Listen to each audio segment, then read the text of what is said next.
Alors, il y a une question qui revient souvent dans les discussions et moi-même, on me la pose régulièrement. Il y a, c'est la notion d'entrepreneuriat à 0 franc.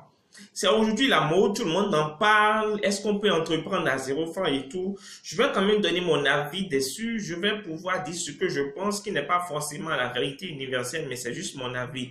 Je pense qu'aujourd'hui, vous ne pouvez pas commencer un business à 0 franc. C'est pas possible. Pour le simple fait que déjà, le fait même de communiquer autour de l'idée, ça nécessite un investissement de départ.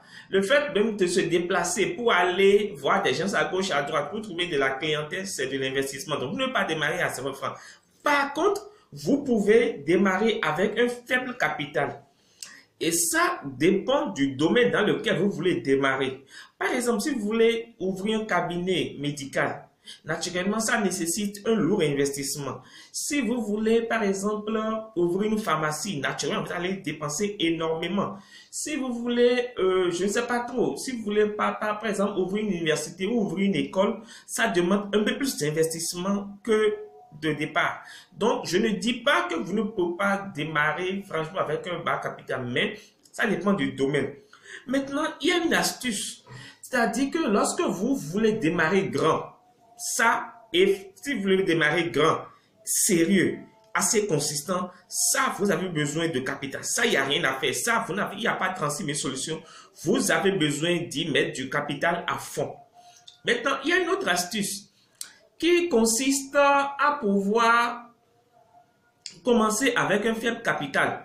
Mais pour ça, vous allez devoir saucissonner, diviser votre projet. Commencez par la composante la moins coûteuse. Et à mon avis, la composante la moins coûteuse pour commencer avec un faible capital, c'est de commencer en étant un intermédiaire, un sous-traitant, en faisant de la sous-traitance. Par exemple, je veux... alors, quelle idée comme ça là, tout de suite là, voilà. Je veux ouvrir une ferme. Je n'ai pas les moyens d'ouvrir une ferme. Qu'est-ce que je fais? Je vais voir des gens qui ont des fermes déjà. Je négocie des commissions chez eux moyennant des clients que je leur apporte. Donc, quand je leur apporte une clientèle, j'ai mes commissions. Et je cotise mes commissions jusqu'à, par exemple, un jour louer un terrain, commencer par cultiver dessus et vendre. Ça, l'avantage me permet d'avoir déjà une clientèle fidèle à moi et de me faire un nom dans le domaine. Mais pour ça, j'ai besoin d'un minimum de capital pour ne serait-ce que communiquer. D'accord? Donc, vous devez commencer, quand vous n'avez pas les moyens, commencer par la composante la moins coûteuse pour vous. C'est-à-dire qui va vous demander un peu moins de, comment on appelle ça? Un peu moins de dépenses.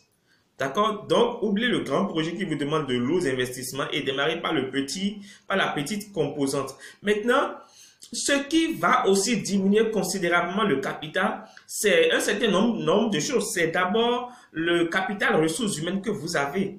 D'accord? La capacité à pouvoir choisir les bonnes personnes autour de vous, monter la bonne équipe pour amener le projet à bien.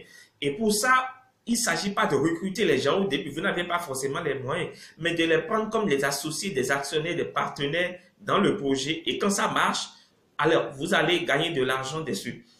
Ensuite, il y a le capital connaissance que vous devez développer, vous former dans le domaine, maîtriser toutes les composantes du domaine. Ensuite, vous avez le capital temps que vous devez mettre à disposition.